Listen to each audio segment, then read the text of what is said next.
വിത്ത് സ്മൃതി പരുത്തിക്കാട്. നമസ്കാരം. വയനാടിന്റെ പുനർനിർമ്മാണത്തിന് എല്ലാ പിന്തുണയും പ്രഖ്യാപിക്കുകയാണ് പ്രധാനമന്ത്രി. ദുരിതമുലച്ചുകളഞ്ഞ ജനങ്ങൾ ഒറ്റയ്ക്കല്ല, കേന്ദ്രം ഒപ്പമുണ്ട്, രാജ്യം മുഴുവൻ കൂടെയുണ്ട്. ഉരുളെടുത്ത ദുരന്തം മോദി നേരിട്ട് കണ്ടറിഞ്ഞിരിക്കുന്നു, ജനത്തെ കേട്ടറിഞ്ഞിരിക്കുന്നു, നിർവികാരത തൊട്ടറിഞ്ഞു. ഹൃദയം നുറുങ്ങിയെന്ന് പറയുന്ന പ്രധാനമന്ത്രിക്ക് മുന്നിൽ ആവശ്യങ്ങൾ എന്തൊക്കെയെന്ന് പറയുന്നു മുണ്ടക്കൈയിലുള്ളവർ. പ്രിയപ്പെട്ട പ്രധാനമന്ത്രിയോട് ഞങ്ങൾ മുണ്ടക്കൈയിലുള്ളവർ, ഉരുളിന്റെ ആഴങ്ങളിൽ നഷ്ടങ്ങൾ മാത്രം ബാക്കിയായവർ, സ്വപ്നങ്ങൾ ഒഴുകിപ്പോയവർ, ജീവിതത്തിന്റെ പാതി വഴി മുറിഞ്ഞ് നിരാശയിൽ വീണുപോയവർ. അറിയാം, ഈ നാട് മുഴുവൻ ഞങ്ങളുടെ കൈപിടിക്കുമെന്ന്. അനുഭവം അതാണ്. നിങ്ങളിന്ന് ഞങ്ങളുടെ നാട്ടിലെത്തി, ഞങ്ങളെ കണ്ടു, കേട്ടു, കരുതൽ സ്പർശം ഞങ്ങൾക്ക് അനുഭവപ്പെട്ടു. എല്ലാം നഷ്ടമായവരാണ് ഞങ്ങൾ. ബഹുമാനപ്പെട്ട പ്രധാനമന്ത്രിയോട് ചിലത് പറയാനുണ്ട്. അനിശ്ചിത ഭാവിയാണ് ഞങ്ങൾക്ക് മുന്നിൽ. തളർന്നിരിക്കുകയാണ് ശരീരവും മനസ്സും. ഞങ്ങളെ ജീവിതത്തിലേക്ക് മടക്കി വിളിക്കണം. നേരിട്ട് കണ്ടല്ലോ എല്ലാം. മുണ്ടക്കൈ പുഴയ്ക്ക് കുറുകെ ഞങ്ങളുടെ നാട്ടിലേക്ക് ഒരു പാലമുണ്ടായിരുന്നു. അങ്ങ് നടന്നു കയറിയ താൽക്കാലിക പാലത്തിൽ നിന്ന് നോക്കിയാൽ ഇപ്പോഴും അവശിഷ്ടങ്ങൾ കാണാം.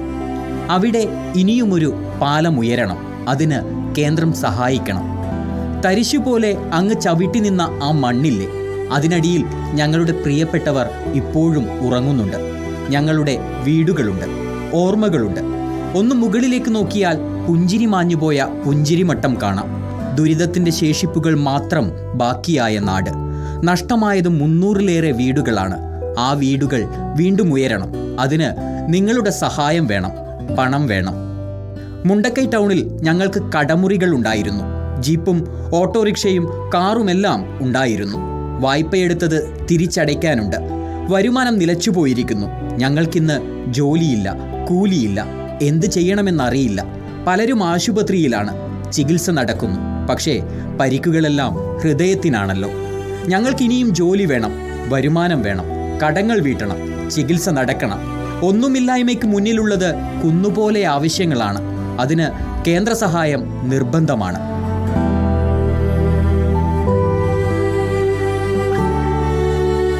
മാധവി ചേച്ചിയുടെ പശുക്കളെല്ലാം ഒഴുകിപ്പോയി.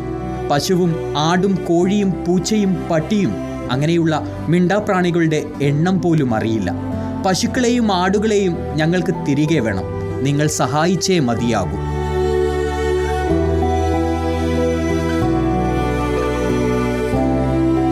എങ്ങോട്ടെങ്കിലും പോകണമെങ്കിൽ ഒരു റോഡ് പോലുമില്ല.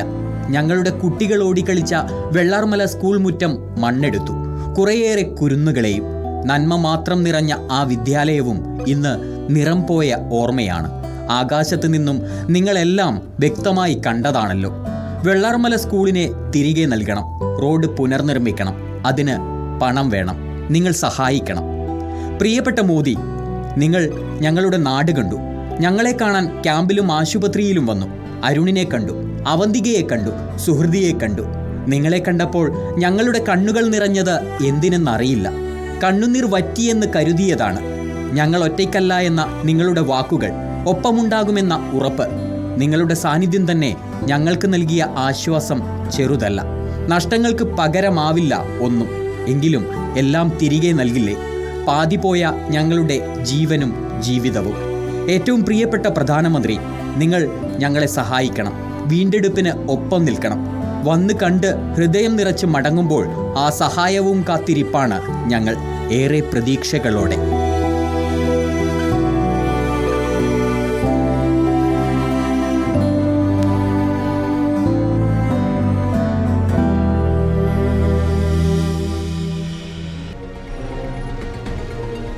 ചർച്ചയിലേക്ക് കടക്കുന്നു. ചർച്ചയിൽ CPM പ്രതിനിധി വി വസീഫാണ്. കോൺഗ്രസിൽ നിന്നും രാഹുൽ മാങ്കൂട്ടത്തിൽ, BJPയിൽ നിന്നും പ്രശാന്ത് മലവയൽ എന്നിവർ. രാഹുലും വസീഫും ഒക്കെ 10-12 ദിവസമായി ഇപ്പോൾ വയനാട്ടിൽ തുടരുന്നവരാണ്. എല്ലാം നേരിട്ട് കണ്ടറിഞ്ഞവരാണ്. കൂടുതൽ പ്രതികരണങ്ങളൊക്കെ കേട്ടതാണ്. ഇപ്പോൾ പ്രശാന്ത് ആകട്ടെ നാട്ടുകാരനുമാണ്.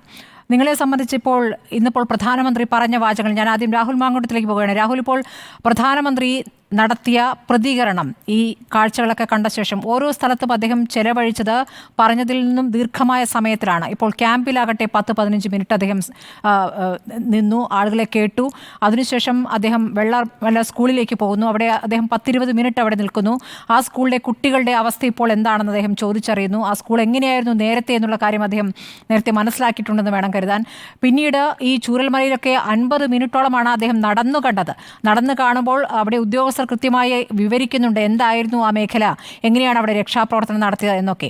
അതിനുശേഷം അദ്ദേഹം ഈ ബേലി പാലത്തിലേക്ക്, അതിനുശേഷം അദ്ദേഹം ഈ ആശുപത്രിയിലേക്ക് പോകുന്നു. അവിടെയും നേരത്തെ പറഞ്ഞതിൽ നിന്നും കൂടുതൽ ആളുകളെ കാണുകയും കേൾക്കുകയൊക്കെ ചെയ്തിരിക്കുന്നു. അതിനുശേഷം നടത്തിയ പ്രതികരണം ഇപ്പോൾ നമ്മുടെ മുന്നിലുണ്ട്. ഞാൻ ചോദിക്കുന്നു രാഹുൽ, പ്രധാനമന്ത്രിയുടെ സന്ദർശനം പ്രതീക്ഷ നൽകുന്നതാണോ? അദ്ദേഹത്തിൻ്റെ വാക്കുകൾ പ്രതീക്ഷ നൽകുന്നതാണോ? ഇത്ര തുക എന്ന ഉറപ്പ് നൽകാൻ അദ്ദേഹം ഇപ്പോൾ തയ്യാറായിട്ടില്ല. അതിന് അദ്ദേഹം പറയുന്നത് ഒരു മെമ്മോറാണ്ടം അവിടേക്ക് എത്തേണ്ടതുണ്ട്. പക്ഷേ കാര്യങ്ങൾ നേരിട്ട് കണ്ടറിഞ്ഞിരിക്കുന്നു പ്രധാനമന്ത്രി തന്നെയാണ് ദുരിതാശ്വാസ നിധിയിൽ നിന്ന് തുക നൽകേണ്ടത്. അപ്പോൾ നമ്മൾ ആവശ്യപ്പെട്ട തുക കിട്ടുമെന്ന് പ്രതീക്ഷിക്കാമോ ഈ ഘട്ടത്തിൽ?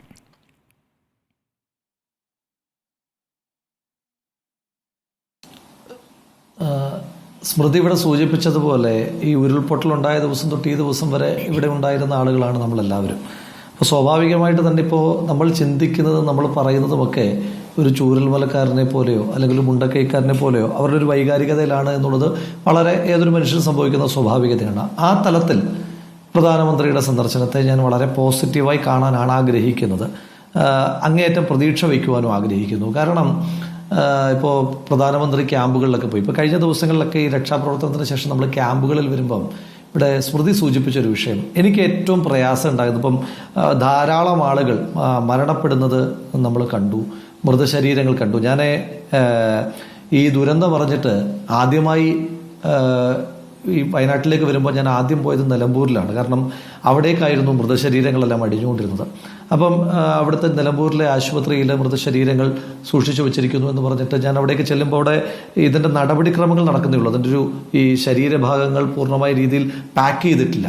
അപ്പോൾ അവിടേക്ക് ചെല്ലുമ്പോൾ എല്ലാം നമ്പറുകൾ എഴുതിയിടുകയാണ് സ്മൃതി. ഇപ്പം ഞാൻ മരണപ്പെട്ടാൽ എൻ്റെ മൃതശരീരത്തിന് രാഹുൽ എന്ന് പേരുണ്ട്, സ്മൃതി മരണപ്പെടുമ്പോൾ സ്മൃതിയുടെ മൃതശരീരത്തിന് സ്മൃതി എന്ന് പേരുണ്ടെന്നൊക്കെ പറയുന്നത് പോലെ അവർക്ക് പേരുകൾ ഉണ്ടായിരുന്നില്ല സ്മൃതി, അവർക്ക് നമ്പറുകളായിരുന്നു. ചില നമ്പറുകൾ അവരുടെ ഒരു മനുഷ്യൻ്റെ ഒരു ജീവിതകാലത്തെ മുഴുവൻ ചില നമ്പറുകൾ ഇങ്ങനെ ഒതുക്കി വയ്ക്കുകയാണ്. അപ്പോൾ എനിക്ക് ഏറ്റവും പ്രയാസമായി ആ ഘട്ടത്തിൽ തോന്നിയൊരു രംഗം എന്ന് പറയുന്നത് അവിടെ ഒരാളുടെ കിഡ്നി മാത്രം എടുത്തു വെച്ചിരിക്കുന്നു. അപ്പോൾ കിഡ്നിയുടെ അവശിഷ്ടം മാത്രമാണ് കിട്ടിയിരിക്കുന്നത്. ആ കിഡ്നിയാണ് ഒരു മനുഷ്യനായി നമുക്ക് സങ്കല്പിക്കേണ്ടി വരുന്നത്. ഇപ്പം ഒരാളുടെ കൈ മാത്രം കിട്ടിയതുണ്ട്. കൈയാണ് ഒരു മനുഷ്യ ശരീരമായി നമ്മൾ സങ്കല്പിക്കുന്നത്. അപ്പോൾ ഇപ്പം ഈ മൃതശരീരങ്ങൾക്ക് വേണ്ടിയിട്ടുള്ള തിരച്ചിൽ രക്ഷാപ്രവർത്തനങ്ങളൊക്കെ നടക്കുമ്പോൾ നമ്മൾ ഇത് മുന്നോട്ട് തന്നെ പോകണമെന്ന് ആഗ്രഹിക്കുന്നത് ഇപ്പോൾ ഇതിന് ശേഷം ഇവരുടെ തിരിച്ചറിയലിന് വേണ്ടിയിട്ട് ക്യാമ്പിൽ ആളുകൾ മേപ്പാടിയിലെ താൽക്കാലികമായി ക്രമീകരിക്കപ്പെട്ടിരിക്കുന്ന ആശുപത്രിയിലേക്ക് വരുന്നൊരു രംഗമുണ്ട്. അതൊക്കെ നമുക്ക് പിന്നെ വാക്കുകൾ കൊണ്ടൊന്നും പറയാൻ കഴിയുന്നതല്ല. അപ്പം ക്യാമ്പിൽ അവരൊരു വലിയ ദുരന്തത്തെ കണ്ട ട്രോമയിൽ കഴിയുന്ന ആളുകൾ നേരെ ഇവരുടെ ഈ തിരിച്ചറിയലിന് വേണ്ടി വരുമ്പം അവരുടെ കണ്ണിലിങ്ങനെ ഇതെൻ്റെ ഉമ്മയാണോ, എൻ്റെ വാപ്പയാണോ, എൻ്റെ അനിയനാണോ, എൻ്റെ മകനാണോ എന്നൊക്കെയുള്ളൊരു തെരച്ചിൽ.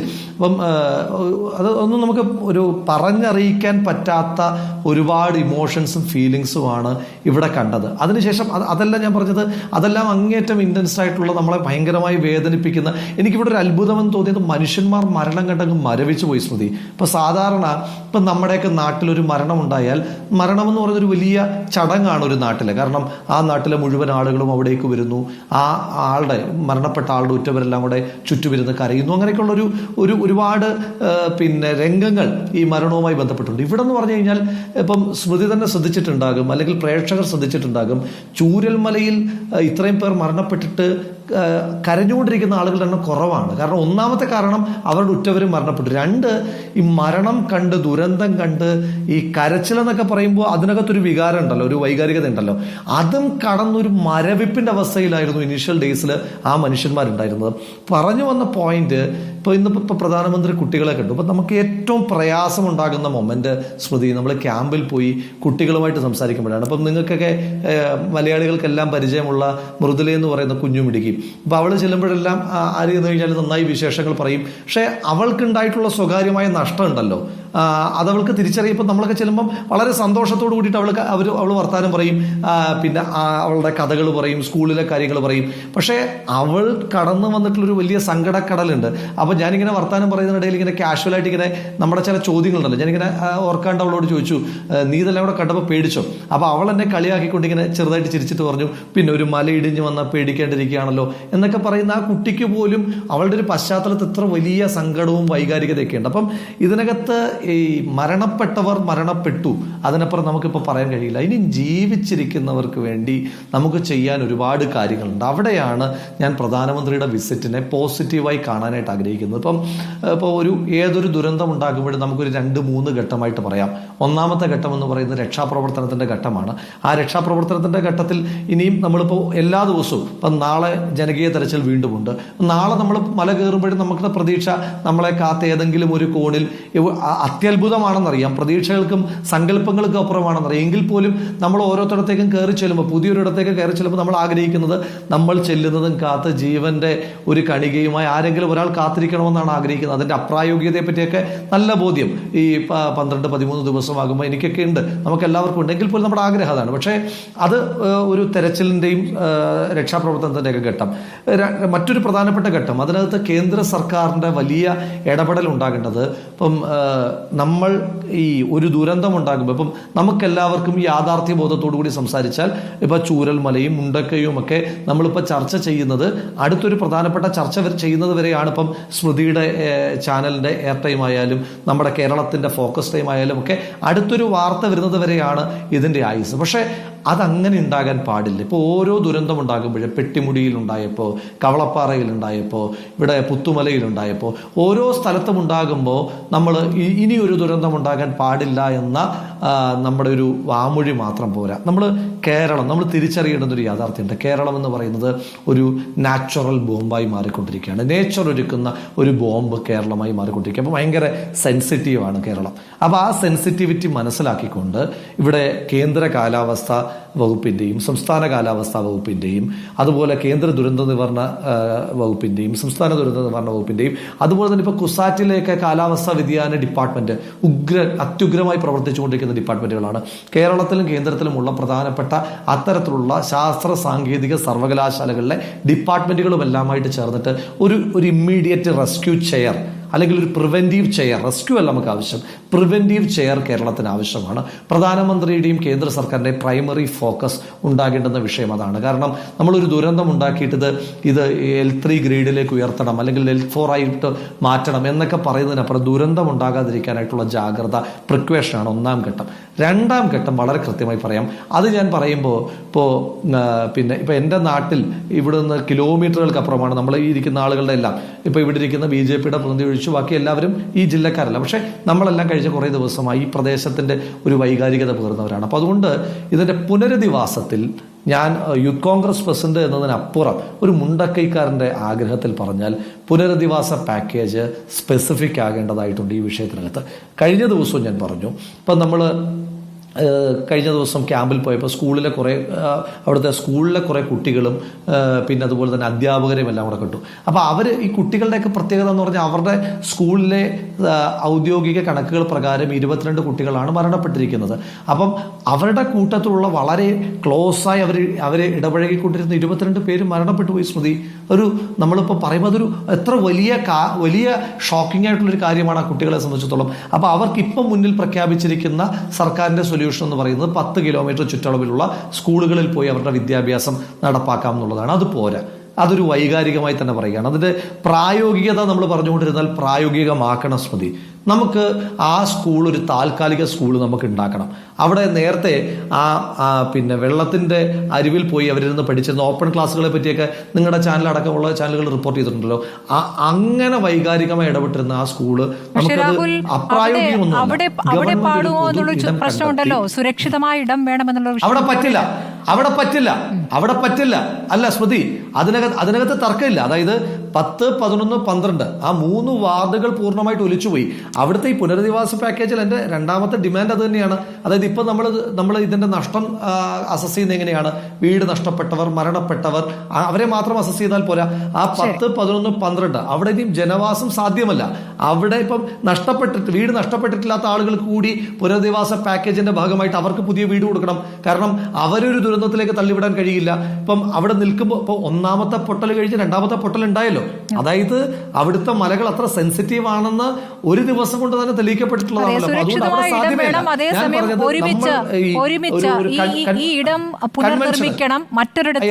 അവർക്ക് റിക്രിയേറ്റ് ചെയ്യാൻ പറ്റും. അവർക്ക് അതാണ് ആവശ്യം.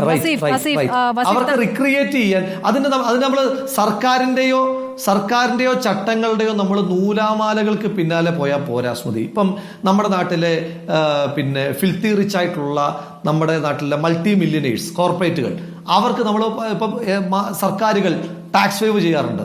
അത് ഈ രാജ്യത്തെ ഏതെങ്കിലും ചട്ടത്തിന്റെ അടിസ്ഥാനത്തിലാണോ? അല്ല, അത് ഈ രാജ്യത്തെ കോർപ്പറേറ്റുകൾ നിലനിൽക്കാൻ വേണ്ടിയിട്ട് ചെയ്യുന്ന ഒരു വ്യവസ്ഥയാണ്. അത് ചട്ടങ്ങൾ അതിജീവിച്ചുകൊണ്ടാണല്ലോ. അപ്പം കോർപ്പറേറ്റുകൾക്ക് വേണ്ടി ടാക്സ് വേവ് എന്ന് പറയുന്ന ചട്ടത്തിന്റെ പുറത്ത് നിൽക്കുന്ന കാര്യങ്ങൾ ചെയ്യാമെങ്കിൽ ഈ മനുഷ്യന്മാർക്ക് അവരുടെ കൂട്ടത്തിൽ നിന്ന് 100-400 പേര് മരണപ്പെട്ടിട്ട്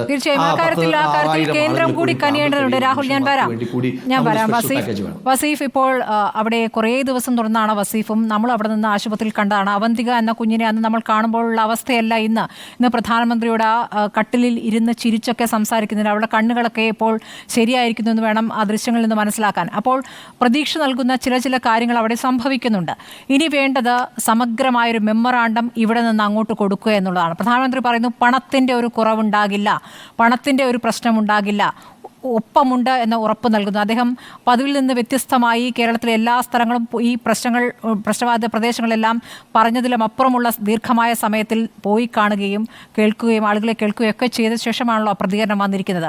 എന്താണ് ഇപ്പോൾ കേരളം മുന്നോട്ട് വയ്ക്കാൻ പോകുന്ന മെമ്മോറാണ്ടത്തിൻ്റെ സ്വഭാവം? ഈ അടിയന്തര ധനസഹായം എന്നുള്ളത് ഏറ്റവും അത്യാവശ്യമായി വേണ്ടതാണ്. അതിലപ്പുറം ഈ ദുരന്തങ്ങൾ ഇനി വരികയാണെങ്കിൽ അതിനെ നേരിടാനുള്ള ഒരു സംവിധാനം കൂടി ഒരുക്കേണ്ടതുണ്ട്. അപ്പോൾ അതിനൊക്കെയുള്ളൊരു സമഗ്രമായ മെമ്മോറാണ്ടം അല്ലേ കൊടുക്കേണ്ടത്? അത് പല ഘട്ടമായിട്ടാണോ കൊടുക്കാൻ ആലോചിക്കുന്നത്? എങ്ങനെയാണ് വസീഫ് മനസ്സിലാക്കുന്നത്? സ്മൃതി, നമുക്കറിയാം ഇപ്പോൾ ഇതിൻ്റെ ഒരു ഇമോഷണൽ ഭാഗത്തു നിന്ന് ചർച്ച നടത്തേണ്ട ഒരു സമയമല്ല ഇപ്പോൾ. ഇനി ആ സമയത്തിൻ്റെ അപ്പുറത്തേക്ക് ഏറ്റവും പ്രായോഗികമായി എന്ത് ചെയ്യാൻ പറ്റും, എന്തൊക്കെയാണ് അവരുടെ ആവശ്യങ്ങൾ, അവരെ എങ്ങനെ അവരുടെ ആ നഷ്ടത്തിൽ നിന്ന് അല്ലെങ്കിൽ ഒരു പരിധിവരെ അവരുടെ ജീവനോപാധിയൊക്കെ നഷ്ടപ്പെട്ടവർക്ക് എങ്ങനെ അവരെ നമുക്ക് പുനരധിവസിപ്പിക്കാൻ പറ്റും, അതിന് കേന്ദ്ര ഗവൺമെൻറ്റിനെ കൊണ്ട് ഏതൊക്കെ തരത്തിൽ ഇടപെടിപ്പിക്കാൻ പറ്റും, ഏതൊക്കെ തരം സഹായങ്ങൾ കേന്ദ്രത്തിൻ്റെ ഭാഗത്തുനിന്ന് കിട്ടും എന്നൊക്കെയുള്ള ആലോചനകളാണ് ഇപ്പോൾ നടത്തേണ്ടത്. സംസ്ഥാന ഗവൺമെൻറ്റും നമ്മുടെ സന്നദ്ധ സംഘടനകൾക്കുമൊക്കെ എന്തൊക്കെ ചെയ്യാൻ പറ്റും, അങ്ങനെ ഒരു ചർച്ചയിലേക്കാണ് ഇനി നമ്മൾ പോകേണ്ടത് എന്നാണ് എനിക്ക് തോന്നുന്നത്. കാരണം അവന്തികയെ ഞാനാണ് എന്നാണ് എൻ്റെ ഒരു ഓർമ്മ സ്മൃതിയോട് പരിചയപ്പെടുത്തുന്നത്. ഞങ്ങൾ പോയി കണ്ട് ഇങ്ങനൊരു കുട്ടിയുണ്ട്, നമ്മൾ സംസാരത്തിനിടയിൽ കണ്ടപ്പോൾ ഇങ്ങനൊരു കുട്ടിയുണ്ട്, വലിയ പ്രയാസം, അതൊക്കെ നമുക്കറിയാം. ആ കുട്ടിക്കൊക്കെ 9 പേരെ നഷ്ടപ്പെട്ടു, അതിൻ്റെയൊക്കെ ഒരു പ്രയാസങ്ങൾ, ആശുപത്രികളിലെ പ്രശ്നങ്ങൾ, അവർക്ക് എന്താണ് സംഭവിച്ചത് എന്ന് പോലും പറയാൻ അന്ന് ഞങ്ങളൊക്കെ പോയ സമയത്ത്, പിന്നെ സ്മൃതിയൊക്കെ ചെന്നപ്പോൾ കുറച്ചുകൂടി അവർക്കൊക്കെ സംസാരിക്കാൻ പറ്റി. ഒരു വലിയ ഒരു വല്ലാത്ത അവസ്ഥയാണ്, നമുക്കറിയാം. അപ്പോൾ അവരുടെ ഒരു മാനസികാരോഗ്യം കൂടി നമ്മൾ കണക്കിലെടുക്കേണ്ടതുണ്ട്. അവർക്ക് എന്തൊക്കെ ചെയ്താൽ അവരെ പരമാവധി ഈ ദുഃഖങ്ങളിൽ നിന്ന്, ഈ പ്രയാസങ്ങളിൽ നിന്ന് കരകയറ്റി അവരുടെ ഒരു സ്വാഭാവികമായ മുന്നോട്ട് പോക്കിന് നമുക്ക് സൗകര്യമൊരുക്കി കൊടുക്കാൻ എങ്ങനെ ചെയ്യാൻ പറ്റും എന്നൊക്കെ ആലോചിക്കേണ്ടി. ഇപ്പം അവിടെയുള്ള കുറച്ച് ഡോക്ടേഴ്സൊക്കെ ഇന്ന് തന്നെ ബന്ധപ്പെട്ടിരുന്നു, ഒരു ഡോക്ടർ രതീഷും മറ്റവരൊക്കെ. അവരൊക്കെ സംസാരിക്കുമ്പോൾ അവർ പറയുന്നത്, കാരണം ഡോക്ടേഴ്സിനോടൊക്കെ അവർ കുറച്ചുകൂടി മനസ്സ് തുറന്ന് പറയും, അവർക്ക് ഈ ഒരുമിച്ച് താമസിക്കേണ്ടതിൻ്റെ ആവശ്യകതയും അതോടൊപ്പം ഈ ക്യാമ്പിൽ നിന്ന് അവർ മാറി വീടുകളിലേക്കോ അല്ലെങ്കിൽ ഇങ്ങനെ ഒറ്റപ്പെട്ട സ്ഥലങ്ങളിലേക്കൊക്കെ എത്തിപ്പോവുമ്പോൾ അവർ വല്ലാത്ത ഒരു മാനസികാവസ്ഥയിലേക്ക് എത്തുമോ എന്നുള്ള ആശങ്കയൊക്കെ ഇന്ന് എന്നോട് സംസാരിച്ച ഡോക്ടർ രതീഷ് ഉൾപ്പെടെയുള്ളവർ പറയുകയുണ്ടായി. അപ്പോൾ ഇതൊക്കെ നമ്മൾ കണക്കിലാക്കണം. അപ്പോൾ ഇതൊക്കെ കണക്കിലെടുത്തുകൊണ്ടുള്ള ഒരു പുനരധിവാസ പാക്കേജ് തന്നെയാണ് നമ്മൾ ആലോചിക്കേണ്ടത്. അതിന് കേന്ദ്രത്തിൻ്റെ ഭാഗത്തുനിന്ന് എന്തൊക്കെ ചെയ്യാൻ പറ്റുമോ അതൊക്കെ ചെയ്യാൻ സന്നദ്ധത അറിയിച്ചു എന്നുള്ളതാണ് നമ്മൾ ഇപ്പോൾ മനസ്സിലാക്കുന്നത്. പ്രധാനമന്ത്രിയുടെ സന്ദർശനത്തിലൂടെ പൂർണ്ണമായും വളരെ ആത്മാർത്ഥമായി ഇന്ത്യയുടെ പ്രധാനമന്ത്രിയുടെ സന്ദർശനത്തെ നമ്മൾ സ്വാഗതം ചെയ്യുകയാണ്. അദ്ദേഹത്തിൻ്റെ പ്രതികരണങ്ങളെ, അദ്ദേഹത്തിൻ്റെ മുഖ്യമന്ത്രിയോടുള്ള ഉറപ്പിനെ, സംസാരത്തെയൊക്കെ നമ്മൾ ആ രീതിയിൽ തന്നെ കാണുകയാണ്. മുഖ്യമന്ത്രി ഒരു കുറിപ്പ് കൊടുക്കുകയും അതോടൊപ്പം വിശദമായ, നിങ്ങൾ നേരത്തെ പറഞ്ഞതുപോലെ വിശദമായ ഈ നമ്മുടെ ചെലവുകളും ഇനി നമ്മൾ കണ്ടെത്തേണ്ട പണത്തെക്കുറിച്ചുമൊക്കെയുള്ള ഒരു വിശദമായ റിപ്പോർട്ട് തന്നെ സമർപ്പിക്കും എന്ന് തന്നെയാണ്, അത് ഉടനെ തന്നെ സമർപ്പിക്കും എന്ന് തന്നെയാണ് നമ്മൾ മനസ്സിലാക്കുന്നത്. അങ്ങനെ ആ റിപ്പോർട്ടിൻ്റെയൊക്കെ അടിസ്ഥാനത്തിൽ ഓരോ ഇനത്തിനും ഇങ്ങനെ പണം അനുവദിക്കുന്ന ഒരു സാഹചര്യം ഉണ്ടാകും. ഒരു അതിതീവ്ര ദുരന്തമായി ഇതിനെ കണ്ടെത്തി ഏറ്റവും അനുയോജ്യമായ ഒരു തീരുമാനത്തിലേക്ക് കേന്ദ്ര ഗവൺമെൻറ് ചെന്നെത്തും എന്ന് തന്നെയാണ് ഇന്നത്തെ പ്രധാനമന്ത്രിയുടെ സന്ദർശനത്തിലൊക്കെ നമ്മൾ പ്രതീക്ഷിക്കുന്നത്. ഈ രാജ്യത്തിൻ്റെ പ്രധാനമന്ത്രി ഈ രാജ്യത്ത് നടന്ന ഏറ്റവും വലിയ ഒരു ദുരന്തം, ഒരു സമാനതകളില്ലാത്ത ഈ ദുരന്തത്തിൽ നിന്ന് കേരളത്തെ, വയനാടിനെ കരകയറ്റാൻ ആവശ്യമായ ഏറ്റവും നല്ല ഒരു ഇടപെടൽ നടത്തും, അതിനുള്ള ആവശ്യമായ പണം അനുവദിക്കും എന്നൊക്കെ തന്നെയാണ് നമ്മൾ പ്രതീക്ഷിക്കുന്നത്. ഞങ്ങളെ സംബന്ധിച്ചിടത്തോളം, DYFIയെ സംബന്ധിച്ചിടത്തോളം ഈ പുനരധിവാസ പാക്കേജ് പ്രഖ്യാപിക്കുന്ന ഗവൺമെൻറ്റിനോടൊപ്പം പൂർണ്ണമായും 31 മുതൽ ഈ ദുരന്ത മേഖലയിൽ എങ്ങനെയാണോ DYFIയും ഞങ്ങളുടെ യൂത്ത് ബ്രിഗേഡുമൊക്കെ ഇടപെട്ടത്, അതുപോലെ ഏറ്റവും സജീവമായി സക്രിയമായി ഞങ്ങളുടെ സംഘടനാ ഘടകങ്ങൾ ഈ ദുരന്തബാധിത പ്രദേശത്തെ ജനങ്ങളെ പുനരധിവാസിപ്പിക്കുന്ന പ്രവർത്തനത്തോടൊപ്പം ചേർന്ന് നിൽക്കും. ഗവൺമെൻറ്റുകളെല്ലാം, സംഘടനകളെല്ലാം ഒത്തൊരുമിച്ച് ഈ നാടിൻ്റെ ഒരു അതിജീവനത്തിന് ഉണ്ടാകണം എന്നുകൂടിയാണ് എനിക്ക് ഈ അവസരത്തിൽ പറയാനുള്ളത്. മറ്റ് വിവാദങ്ങളിലേക്കോ മറ്റ് പ്രയാസങ്ങളിലേക്കോ ഒന്നും ഈ ചർച്ച പോകരുത് എന്നുകൂടിയാണ് എനിക്ക് ആമുഖമായി സൂചിപ്പിക്കാനുള്ളത്. ശ്രീ പ്രശാന്ത് മലവയൽ, ഇന്നിപ്പോൾ പ്രധാനമന്ത്രിയുടെ പ്രതികരണം ഈ സ്ഥലങ്ങളെല്ലാം സന്ദർശിച്ച ശേഷം കണ്ടല്ലോ. അദ്ദേഹത്തിൻ്റെ വ്യക്തിപരമായ അനുഭവം കൂടി എടുത്തു പറഞ്ഞുകൊണ്ടാണ് കാര്യങ്ങളിൽ വിശദീകരണം നൽകിയത്. മോർബി ഡാം ദുരന്തം, 79-ലെ ആ ദുരന്തം, അതിനുശേഷം അവിടെ ജനങ്ങൾ ബുദ്ധിമുട്ടിയത്, അതിലൊരു വളണ്ടിയറായി അദ്ദേഹം പ്രവർത്തിച്ച കാര്യം കൂടി ഓർമ്മിച്ചുകൊണ്ടാണ് കാര്യങ്ങൾ പറഞ്ഞത്. അപ്പോൾ പണം കൊണ്ട് നോക്കേണ്ട, പണത്തിനൊരു ബുദ്ധിമുട്ടും ഉണ്ടാകില്ല എന്ന് പ്രധാനമന്ത്രി പറയുമ്പോൾ നമ്മളിപ്പോൾ ആദ്യമായി ചോദിക്കുന്നത് 2000 കോടിയാണ്. ആ സഹായം എന്നുള്ളത് ഈ വീടുകൾ നിർമ്മിക്കാനും ഈ വയനാട്ടിൽ ഇപ്പോൾ ഈ 3 വാർഡുകളിലെ നഷ്ടം നികത്താനാണ്. പക്ഷെ അതിലപ്പുറം നഷ്ടമുണ്ടെന്നും അതിലപ്പുറം കാര്യങ്ങൾ ചെയ്യാനുണ്ട് എന്നുള്ളതുമാണ് നമ്മുടെ മുന്നിലുള്ള യാഥാർത്ഥ്യം. അപ്പോൾ എല്ലാ തരത്തിലുമുള്ള സഹായം കേന്ദ്രത്തിൽ നിന്ന് പ്രതീക്ഷിക്കാമോ പ്രശാന്ത്? ഒരു സംശയവുമില്ല. പ്രധാനമന്ത്രിയുടെ ഇന്നത്തെ വരവിനെ നമ്മൾ നോക്കിക്കാണുന്നത് പ്രത്യേകിച്ച് വയനാട്ടിലെ മുഴുവൻ ജനങ്ങളും നോക്കിക്കണ്ടത് ഒരു ദുരന്ത മേഖലയിൽ ഒരു സാധാരണ ആരെങ്കിലും വന്ന് പോകുന്നത് പോലെയുള്ളൊരു അനുഭവത്തോടു കൂടി നോക്കിക്കണ്ടതല്ല. രാജ്യത്തിൻ്റെ ഏറ്റവും വലിയ സേവകൻ, രാജ്യത്തെ നയിച്ചുകൊണ്ട് മുന്നോട്ട് പോകുന്ന ആൾ ഈ ദുരന്ത മേഖല സന്ദർശിക്കുമ്പോൾ ഒട്ടനവധി പ്രതീക്ഷകൾ ആ സന്ദർശനത്തിനുണ്ട് എന്നുള്ളൊരു യാഥാർത്ഥ്യവും വസ്തുതയുമാണ്. ജനങ്ങൾ പ്രതീക്ഷിച്ചതിലപ്പുറം പ്രധാനമന്ത്രിയും ഭാരതം ഭരിക്കുന്ന ഗവൺമെൻറ്റും ചെയ്യാൻ വേണ്ടി സാധിക്കുമെന്നുള്ള പ്രത്യാശയോടു കൂടി തന്നെയാണ്, അതിന് പൂർണ്ണമായി യോജിക്കുന്ന തരത്തിലാണ് പ്രധാനമന്ത്രി ഏറ്റവും അവസാനം മണിക്കൂറുകളോളം ദുരന്ത മേഖലയിൽ ചെലവഴിച്ചതിന് ശേഷം അദ്ദേഹത്തിൻ്റെ പ്രസ്താവനയിലൂടെ അല്ലെങ്കിൽ അദ്ദേഹം നമ്മളോടെല്ലാം പറഞ്ഞിട്ട് പോയിട്ടുള്ളത്.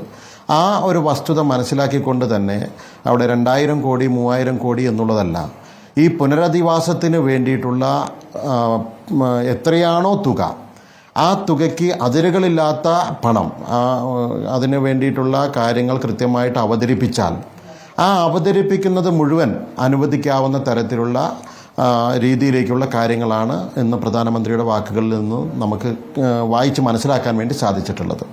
ഇപ്പോൾ അനുഭവങ്ങളുടെ ഒരു നീണ്ട കഥകൾ ശ്രീ രാഹുൽ മാങ്കൂട്ടത്തിലും അതുപോലെ തന്നെ പ്രിയപ്പെട്ട വസീഫുമൊക്കെ ഇവിടെ വിവരിക്കുകയുണ്ട്. അനുഭവങ്ങൾ നമ്മൾ വിവരിക്കാൻ തുടങ്ങിയാൽ നമുക്ക് ഇപ്പോൾ നമ്മളുടെയൊക്കെ ചാനലുകൾ നിരന്തരം, ഇപ്പോൾ സ്മൃതിയാണെങ്കിലും അന്ന് മുതൽ ഞാൻ കണ്ടിട്ടുണ്ട് ഇവിടെ. അപ്പോൾ നിരന്തരം അനുഭവങ്ങൾ നമുക്ക് വിവരിക്കാൻ ഒരുപാടുണ്ട്. പക്ഷേ രാജ്യത്തിൻ്റെ പ്രധാനമന്ത്രി മണിക്കൂറുകളോളം ചെലവഴിച്ചപ്പോൾ ദുരന്ത മേഖല നേരിട്ട് ആദ്യം അദ്ദേഹം പിന്നെ ഹെലികോപ്റ്ററിൽ പോയി അദ്ദേഹം ദുരന്ത മേഖല കണ്ടു. പിന്നീട് അദ്ദേഹം നേരെ ഹെലികോപ്റ്ററിൽ നിന്ന് ഇറങ്ങി അദ്ദേഹം ദുരന്ത മേഖല നേരിട്ട് സന്ദർശിച്ചു. മണിക്കൂറുകളോളം അദ്ദേഹത്തിൻ്റെ ഷെഡ്യൂളുകൾ മുഴുവൻ മാറ്റി അദ്ദേഹം അവിടെ ആ പ്രദേശം സന്ദർശിച്ചു.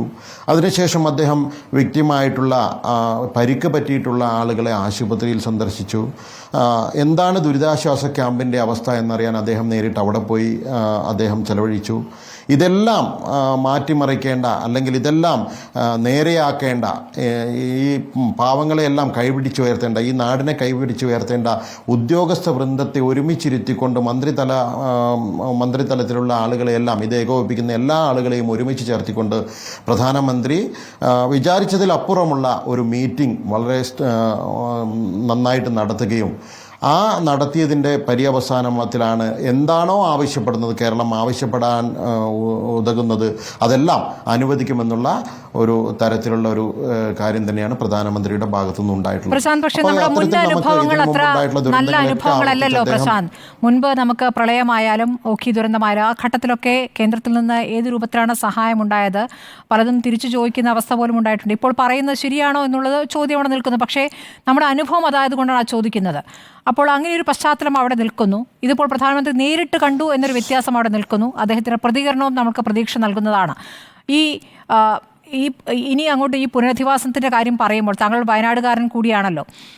ഈ 3 വാർഡുകളിൽ ഉള്ളവരെ അവർ എങ്ങനെയാണോ ജീവിച്ചത് ആ അവസ്ഥയിൽ തന്നെ, ആ രൂപത്തിൽ തന്നെ പുനരധിവസിപ്പിക്കുക, അതാണ് അവർ ഓരോരുത്തരും ആവശ്യപ്പെടുന്നത്. ഇപ്പോൾ ആശുപത്രിയിൽ കിടക്കുന്ന കുഞ്ഞുങ്ങൾ മാത്രമല്ല, മുതിർന്നവരും പറയുന്നത് ഞങ്ങളെ എല്ലാവരെയും ഒരുമിച്ചൊരു സ്ഥലത്താക്കണം എന്നാണ് അവർ പറയുന്നത്. അവർക്ക് ആ ആവാസ വ്യവസ്ഥ അത് മാറാൻ ആഗ്രഹമില്ല, അവരല്ലെങ്കിൽ അത് ഭയക്കുന്നുണ്ട് അതിലപ്പുറമുള്ള കാര്യങ്ങളിലേക്ക് പോകുമോ എന്ന്. അപ്പോൾ പ്രശാന്ത് എന്താണ് കരുതുന്നത്? ഈ ഒരു പുനരധിവാസം എന്ന് പറയുമ്പോൾ സുരക്ഷിതമായൊരു സ്ഥലം കണ്ടെത്തണമല്ലോ. വയനാടിൽ ഏതു മേഖലയാണ് സുരക്ഷിതമായി ഇവർക്ക് വീടൊരുക്കാൻ പറ്റിയത്?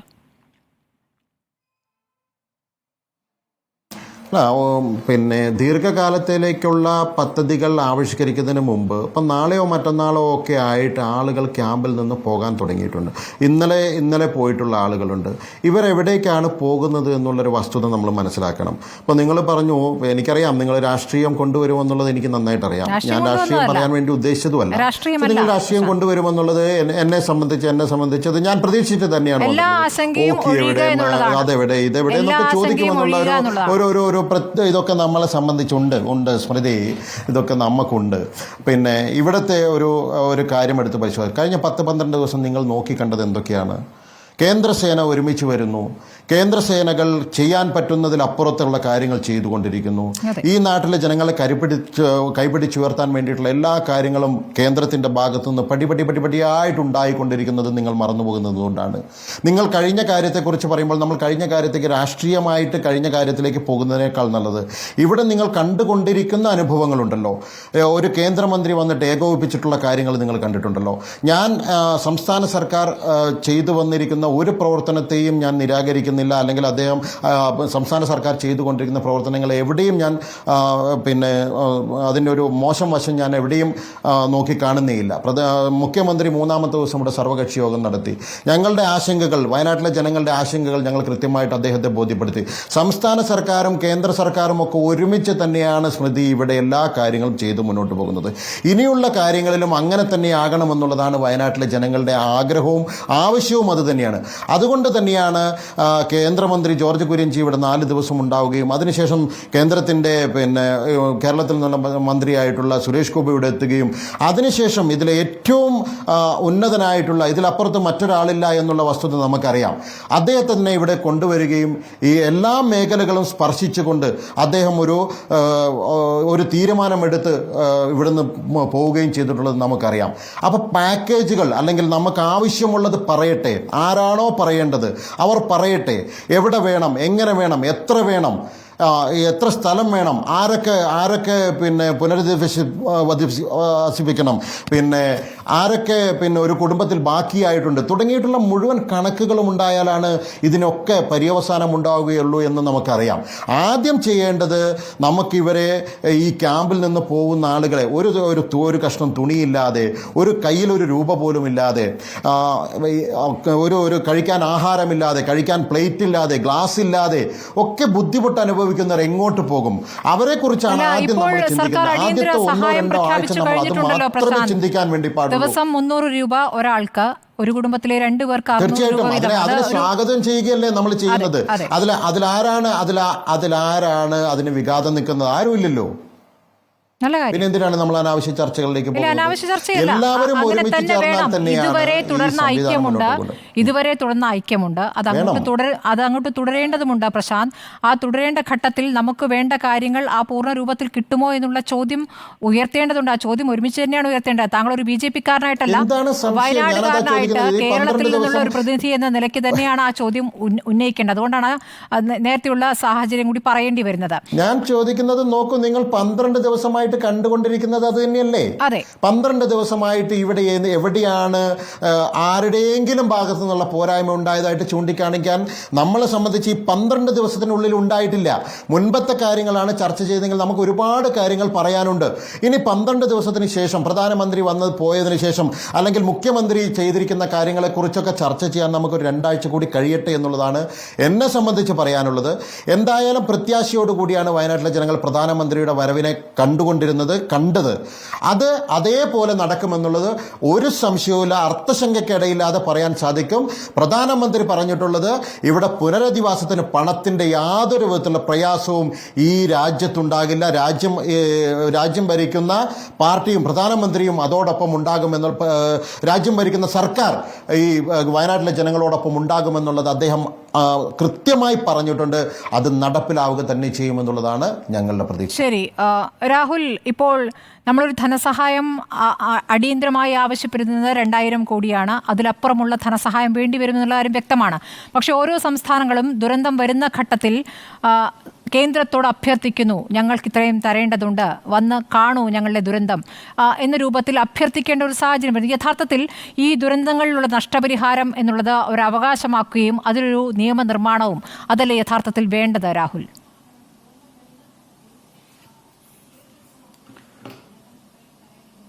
തീർച്ചയായിട്ടും സ്മൃതി, നമുക്ക് കൂടുതൽ പണം ആവശ്യമാണ്. ഞാൻ ശ്രീ വസീഫ് എൻ്റെ പോയിന്റിൽ തന്നെയാണ് അവസാനിപ്പിച്ചത്. അതായത് വയനാടിനൊരു സ്പെസിഫിക് പാക്കേജാണ് ആവശ്യം. അപ്പോൾ അതിന് കൂടുതൽ പണം ആവശ്യമാണ്. അപ്പോൾ ഇവിടെ വന്ന 1-2 കാര്യങ്ങൾ. ഒന്ന്, ഇപ്പോൾ നടന്നുകൊണ്ടിരിക്കുന്നത്, ഇപ്പോൾ കർണാടകയിൽ ഏറ്റവും അവസാനം ഉണ്ടായ പ്രകൃതി ദുരന്തത്തിൻ്റെ അത് വരൾച്ചയടക്കമുള്ള വിഷയങ്ങളുമായിട്ട് ബന്ധപ്പെട്ടിട്ട് കർണാടക സർക്കാർ ആവശ്യപ്പെട്ടിട്ടുള്ള തുക കിട്ടിയിട്ടില്ല. ഇപ്പോൾ മുൻപ് നമ്മുടെ നാട്ടിൽ പ്രളയം ഉണ്ടായപ്പോൾ നമ്മൾ ആവശ്യപ്പെട്ടൊരു തുക കിട്ടിയിട്ടില്ല. അപ്പോൾ ഞാനതിൻ്റെ ഒരു രാഷ്ട്രീയമല്ല പറയുന്നത്, അതിന് കേന്ദ്രം പലപ്പോഴും പറയുന്ന ഒരു കാരണം പേപ്പർ വർക്കുകൾ പ്രോപ്പർ ആയിരുന്നില്ല എന്നാണ്. അപ്പോൾ ഒരു ദുരന്തമുണ്ടായിട്ട് നമ്മളതിൻ്റെ ഒരു പേപ്പർ വർക്കിൻ്റെ ടെക്നിക്കാലിറ്റിയിലേക്ക് പോകാതെ ഈ വിഷയത്തിനകത്ത്, ഒരു ഫെഡറൽ സിസ്റ്റത്തിനകത്ത് കുറെ കൂടി കേന്ദ്ര സംസ്ഥാന ഇൻവോൾവ്മെന്റ് ആവശ്യമായിട്ടുള്ളൊരു ഒരു പ്രത്യേകമായിട്ടുള്ളൊരു സംവിധാനം, പ്രത്യേകിച്ച് കേരളം പോലെ വളരെ സെൻസിറ്റീവായിട്ടുള്ളൊരു സ്റ്റേറ്റിന്റെ കാര്യത്തിൽ, ഞാൻ പറഞ്ഞത് ജോഗ്രഫിക്കലി സെൻസിറ്റീവ് എന്നുള്ള തലത്തിലാണ്, ജോഗ്രഫിക്കലി സെൻസിറ്റീവ് ആയിട്ടുള്ള സ്റ്റേറ്റിന്റെ കാര്യത്തിൽ ഉണ്ടാകണം എന്നുള്ളതാണ് എനിക്ക് ആ വിഷയത്തിനകത്ത് പറയാനായിട്ടുള്ളൊരു കമന്റ്. പിന്നെ ഇവിടെ ഇപ്പോൾ ഈ സർക്കാർ പ്രഖ്യാപിച്ചിട്ടുള്ള പാക്കേജ്, ഇപ്പം നമ്മളിപ്പം ഡേ 1 തൊട്ട്, ഇപ്പം ഇതിൻ്റെ തെരച്ചിൽ തൊട്ട് രക്ഷാപ്രവർത്തനം തൊട്ട് ഇപ്പം എല്ലാ മേഖലകളിലും ഒരു പ്രതിപക്ഷ യുവജന സംഘടന സർക്കാരിന് കൊടുക്കാവുന്ന എല്ലാ തരത്തിലുമുള്ള പോസിറ്റീവായിട്ടുള്ള സഹായം നിങ്ങൾ ചെയ്യുന്നുണ്ട്. അത് ഏതെങ്കിലും തരത്തിലുള്ള ഒരു ഔദാര്യമല്ല, അത് ഞങ്ങളുടെ ഒരു രാജ്യത്ത് ഉത്തരവാദിത്തപ്പെട്ടൊരു യുവജന സംഘടന അല്ലെങ്കിൽ ഒരു പൊതുപ്രവർത്തകർ എന്നൊക്കെയുള്ള നമ്മുടെ ബേസിക് ഉത്തരവാദിത്തമാണ്, നമ്മുടെ ഒരു പൗരന്റെ അല്ലെങ്കിൽ മനുഷ്യന്റെ ബേസിക് ഉത്തരവാദിത്തം മാത്രമാണ് നിറവേറ്റിക്കൊണ്ടിരിക്കുന്നത്. പക്ഷേ അപ്പം നമ്മൾ 30 വീടുകൾ പ്രഖ്യാപിച്ചിട്ടുണ്ട് യൂത്ത് കോൺഗ്രസ്, ഇപ്പം DYFI വീടുകൾ പ്രഖ്യാപിച്ചിട്ടുണ്ട്, പല സംഘടനകളും വീടുകൾ പ്രഖ്യാപിച്ചിട്ടുണ്ട്. അപ്പോൾ ഇതിന്റെ പുനരധിവാസവുമായിട്ട് ബന്ധപ്പെട്ട് അടിയന്തരമായി തന്നെ യുദ്ധകാലാടിസ്ഥാനത്തിൽ ഇപ്പം ഇവരെല്ലാവരും ഒരു മിഡിൽ ക്ലാസ് പശ്ചാത്തലത്തിൽ ജീവിച്ചിരുന്ന മനുഷ്യന്മാരാണ്. അപ്പോൾ ഇവരെ അധിക നാൾ, ഒന്നാമത് വലിയ മെന്റൽ ട്രോമയാണ്. ആ മെന്റൽ ട്രോമയുടെ കൂടെ ഇവരെ കൂടുതൽ നാൾ ക്യാമ്പിന്റെ ഒരു സഫറിങ്സിലേക്ക് അല്ലെങ്കിൽ വാടക വീടുകളുടെ സഫറിങ്സിലേക്ക് വിടാൻ പാടില്ല. അവർക്ക് അടിയന്തരമായിട്ട് നമുക്ക് വീടൊരുക്കാനായിട്ട് കഴിയണം. അപ്പം ഇപ്പോൾ ഒരുപാട് സംഘടനകൾ, ഇപ്പം നിങ്ങളുടെ മാധ്യമ സ്ഥാപനം റിപ്പോർട്ടർ TV, നിങ്ങൾ വീടുകൾ പ്രഖ്യാപിച്ചിട്ടുണ്ട്, നിങ്ങളുടെ ശ്രീ ആൻഡ്രോഗസിനോടൊക്കെയുള്ള ആളുകൾ വീടുകൾ പ്രഖ്യാപിച്ചിട്ടുണ്ട്, ടൗൺഷിപ്പ് പ്രഖ്യാപിച്ചിട്ടുണ്ട്. അപ്പം സർക്കാരിൻ്റെ മുന്നിൽ ഇപ്പോൾ ഇത്തരത്തിലുള്ള നിർദ്ദേശങ്ങളെല്ലാം ഉണ്ട്. അപ്പോൾ ഇനിയും സർക്കാർ ചെയ്യേണ്ടത് ഇതിൻ്റെ ഒരു നോഡൽ ഏജൻ്റായിരുന്നുകൊണ്ട് ഇതിനെല്ലാം കൂടെ ക്രോഡീകരിച്ച് എന്താണോ ഇവരെ ഒരുമിപ്പിച്ച് താമസിപ്പിക്കാനായിട്ടുള്ള ഒരു പാക്കേജ്, ഇപ്പം വയനാടായതുകൊണ്ട് തന്നെ ഭൂമിയുമായി ബന്ധപ്പെട്ട ചില പരിമിതികളുണ്ട്. അപ്പം ഇത്തരത്തിൽ ദുരന്ത സാധ്യതയുള്ള ഒരു പ്രദേശത്തും ഇവരെ കൊണ്ടുവന്ന് പുനരധിവസിപ്പിക്കാൻ കഴിയില്ല. പുതിയൊരു പ്രദേശം തിരയേണ്ടതായിട്ടുണ്ട്. അവിടെ തന്നെ നിയമത്തിന്റെ ഒരുപാട് പരിമിതികളുള്ള ഒരു പ്രദേശമാണ് വയനാട്. ഈ വീട് വെക്കാൻ വേണ്ടിയിട്ടുള്ള ലാൻഡിന് വേണ്ടിയിട്ടുള്ള പരിമിതികളുണ്ട് എന്ന് നമുക്കറിയാം. അപ്പോൾ അതിനകത്ത് നിയമത്തിന്റെ ഏതെങ്കിലുമൊക്കെ ജനങ്ങളെ സഹായിക്കാൻ വേണ്ടി ഭേദഗതി ആവശ്യമാണോ, ആ തരത്തിൽ ചെയ്യണം. പുനരധിവാസവുമായിട്ട് ബന്ധപ്പെട്ട് നമ്മൾ റേസ് ചെയ്തൊരു ഡിമാൻഡായിരുന്നു അവർക്ക് അടിയന്തരമായി സഹായം നൽകണം എന്നുള്ളത്. അത് സംസ്ഥാന സർക്കാർ 10,000 രൂപ കൊടുത്തു. പക്ഷേ അതിനകത്ത് സ്പെസിഫിക് ആക്കേണ്ടതായിട്ടുണ്ട്. ഇപ്പം 10,000 രൂപ കൊണ്ട് ഇപ്പം ഇട്ടിരിക്കുന്ന വസ്ത്രമല്ലാതെ വേറെ ഒന്നും കയ്യിലെടുക്കാതെ ജീവനും കൈപിടിച്ചുകൊണ്ട് ഓടിയ മനുഷ്യന്മാരാണ്. അപ്പോൾ അവർക്ക് 10,000 രൂപ, ഇപ്പോൾ ഇടക്കാല ആശ്വാസം എന്ന് പറഞ്ഞു കഴിഞ്ഞാൽ അത് കുറച്ചേറെ നാളത്തേക്കുള്ള പണമാണ്. അത് 10,000 രൂപ കൊടുത്താൽ പോരാ. കാരണം ഒന്ന്, അവരുടെ ഉപജീവനം പൂർണ്ണമായിട്ട് നഷ്ടമായി. ഇപ്പം നമ്മൾ തന്നെ ഇപ്പോൾ റിപ്പോർട്ടർ ചാനലിലൂടെ ഞങ്ങൾ റെസ്പോണ്ട് ചെയ്ത നിങ്ങൾ കൊണ്ടുവന്നൊരു വാർത്തയുണ്ടല്ലോ, ഇപ്പം നിയാസിന്റെ ജീപ്പിന്റെ ഒരു വിഷയം. ഇപ്പൊ നിയാസിനെ പോലുള്ള ആളുകളുടെ പ്രധാനപ്പെട്ട വരുമാന മാർഗം എന്താണ്? ജീപ്പ് ഓടിച്ചിട്ടുള്ള വരുമാന മാർഗ്ഗമാണ്. അപ്പൊ അവിടെ 900 കണ്ടിയിൽ ജീപ്പ് ഓടിച്ച് കിട്ടുന്ന വരുമാനമായിരുന്നു അവർക്ക്. അവരെ ഇപ്പൊ വേറൊരു സ്ഥലത്ത് പുനരധിവസിപ്പിച്ചാൽ ഇപ്പൊ 900 കണ്ടിയിൽ ടൂറിസം പ്രവർത്തനം നടക്കുന്നില്ല. അപ്പൊ അവർക്കും ഈ 10,000 രൂപ തന്നെ കൊടുത്തു കഴിഞ്ഞാൽ അവരെങ്ങനെയാണ് മുന്നോട്ട് പോവുക? ഇപ്പൊ കുടുംബത്തിൽ പൂർണ്ണമായി നഷ്ടപ്പെട്ട, ഇപ്പൊ കൃഷിയെ ആശ്രയിച്ചിരുന്ന ആളുകളുണ്ട്, അപ്പൊ അവിടെ ലയങ്ങളിൽ കഴിഞ്ഞിരുന്ന ആളുകളുണ്ട്. അപ്പൊ ഈ മനുഷ്യന്മാരുടെ എല്ലാ തരത്തിലുമുള്ള ആ പ്രദേശത്തുണ്ട്. ഇപ്പൊ കൃഷി ഭൂമി നഷ്ടമായ ആളുകളുണ്ട്. അപ്പൊ അവരുടെയൊക്കെ വരുമാന സ്രോതസ് പൂർണ്ണമായിട്ട് ഇല്ലാതായി. അതുപോലെ തന്നെ ഇപ്പം 2 തരത്തിലുള്ള ഇതിനകത്ത് പാക്കേജ് സ്പെസിഫിക് ആകണമെന്ന് ഞാൻ പറയാനായിട്ടുള്ള കാരണം, ഇപ്പൊ കുട്ടികളുണ്ട് സ്മൃതി. ഇപ്പൊ കുട്ടികളുടെ മാതാപിതാക്കളും ബാക്കി അവരുടെ മുതിർന്ന ആളുകളെല്ലാം മരണപ്പെട്ടു. അപ്പൊ അവർക്ക് ഒരു വീടും വസ്തുവും കൊടുക്കുന്നത് മാത്രമാകരുത് പാക്കേജ്. അവരുടെ പാക്കേജിൽ നിന്ന് വേണം. അപ്പം മാതാപിതാക്കൾ നഷ്ടമായ കുട്ടികൾക്ക് വിദ്യാഭ്യാസം ഇപ്പം ഞങ്ങൾ ഏറ്റെടുത്തിട്ടുണ്ട്. അപ്പം അത് ഇപ്പോൾ യൂത്ത് കോൺഗ്രസ് ഏറ്റെടുക്കുന്നു. അപ്പോൾ സർക്കാർ ഞങ്ങളെ ഏൽപ്പിക്കണം, ഇത്ര കുട്ടികൾ അവരുടെ വിദ്യാഭ്യാസ ചെലവുകൾ നിങ്ങൾ നോക്കണം, എത്ര കാലത്തെ എങ്ങനെയൊക്കെ എന്നുള്ളൊരു നോഡൽ സർക്കാർ തയ്യാറാക്കേണ്ടതായിട്ടുണ്ട്. ഇപ്പം സമസ്ത കുട്ടികളുടെ വിദ്യാഭ്യാസവുമായിട്ട് ബന്ധപ്പെട്ടൊരു പാക്കേജ് പറഞ്ഞിട്ടുണ്ട്. മുസ്ലിം ലീഗ് അവരുടെ ഒരു പാക്കേജ് പ്രഖ്യാപിച്ചിട്ടുണ്ട്. അപ്പം എല്ലാ സംഘടനകളും AIVF പ്രഖ്യാപിച്ചിട്ടുണ്ട്. എല്ലാ സംഘടനകളും പ്രഖ്യാപിക്കുന്ന ആ പാക്കേജിനെ കൂടി ഇതിനകത്തെ കൊണ്ടുവരണം. ഇപ്പം സർക്കാരിന് മാത്രമായിട്ട് എല്ലാം ചെയ്യാൻ കഴിയും എന്ന് നമ്മൾ പറയുന്നില്ല. അപ്പം സർക്കാരിന്റെ പരിമിതികൾ ഉണ്ടാകും. സർക്കാരിന്റെ പരിമിതികളെ എങ്ങനെ അതിജീവിക്കാൻ കഴിയുക? ഇതുപോലുള്ള പ്രൈവറ്റ് ആയിട്ടുള്ള സംഘടനകൾ മുന്നോട്ട് വെക്കുന്ന പ്രപ്പോസലുകൾ വിളിച്ചിട്ട് സർക്കാരിന്റെ പരിമിതികളെ നമുക്ക് അതിജീവിക്കാനായിട്ട് കഴിയണം. അപ്പം മുതിർന്ന ആളുകളുണ്ട്. അപ്പം മുതിർന്ന ആളുകൾ അവരുടെ ഏണിംഗ് മെമ്പേഴ്സ് എല്ലാം മരണപ്പെട്ടു.